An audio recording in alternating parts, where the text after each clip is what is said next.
Ketua dan Pengurus Harian DPW GPMN Sumsel gelar rapat pertama di Kedai Kopi Cani.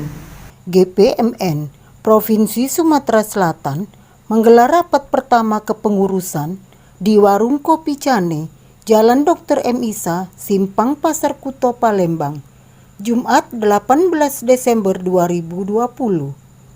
Saat dijumpai tim TV Sumsel, Yani Pasla mengungkapkan, kami adalah pengurus harian DPW Gerak Gembak Puan Maharani Nusantara. Jadi kami hari ini melaksanakan rapat pertama kepengurusan GPMN Provinsi Sumatera Selatan, yang mana pertemuan kami sore ini adalah membahas bagaimana kedepannya organisasi GPMN ini di Sumatera Selatan ini bisa besar dan melanjutkan program-program yang telah ditentukan dari pusat.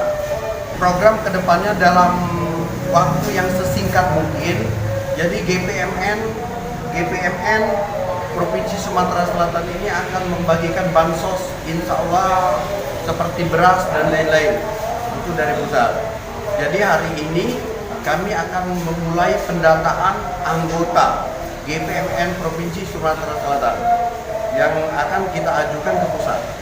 Dari Kota Palembang, Sumatera Selatan, reporter Yulia, kamerawan Ferizal, TV Sumsel mewartakan.